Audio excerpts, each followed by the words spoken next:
next station is Stepney Green. Hey guys, so today I want to talk about subheaders and why they're important and the problems I see publishers having even at the enterprise level with subheaders. So now subheaders, everybody knows that you should be using them to break up your blog posts, break up your white papers and your ebooks, whatever you're writing. They're good for breaking up content and making it a bit more readable. The problem is I see far too many publishers using subheaders totally wrong, okay? I'll give you an example. An article about Instagram, how to get started with Instagram, okay? Now, I'm reading this blog post and I'm scrolling down and the first subheader I see is very cute, very snappy. It's ready, steady, snap. Okay, so snappy, it's cute, short, right? Everything a subheader needs to be, right? Not exactly. The problem here is that subheader tells me absolutely nothing.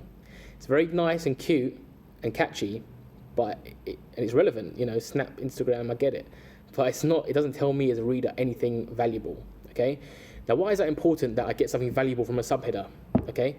The reason is a lot of readers on blog posts and white papers, so B2C and B2B, they'll read something by skimming through it first, or skimming through it full stop, period, okay?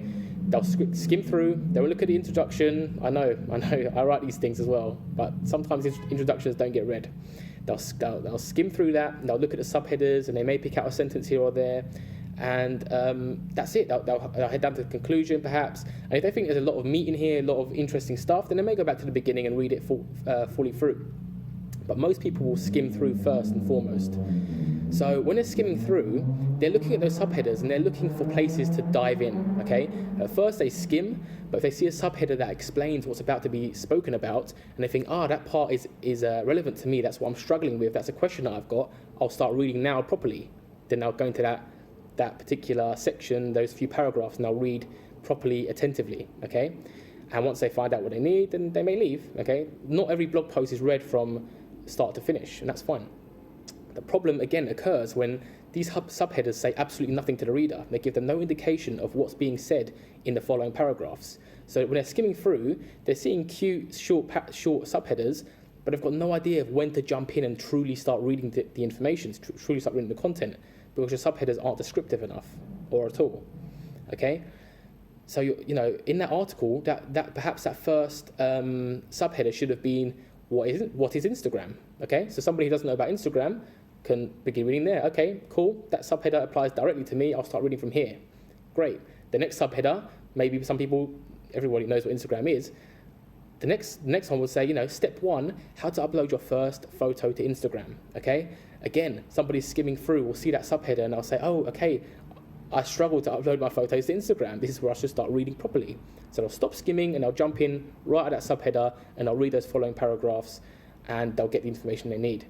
So you can see how descriptive subheaders make a huge difference, and they entice people in. Even when they're skimming, they'll grab them in and they'll say, hey, you can start reading from here because these next few sections, these next few paragraphs apply to you, okay? And finally, and this one is a real big pet peeve of mine, the conclusion should never be titled or subheaded conclusion, okay? Please stop that. If you do that, again, it adds no value.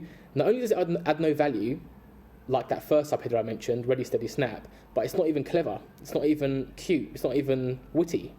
It's totally lazy, and it just shows that you've got no creative. This is a chance to be creative here, okay? There's nothing wrong with being witty while being descriptive, by the way. Be witty, be descriptive. You know, you've got a conclusion there. Try and summarize that conclusion in that subheader. Don't call it conclusion, okay? Seriously, it just looks so lazy and sloppy. You wouldn't put the word introduction above your introduction, would you? No.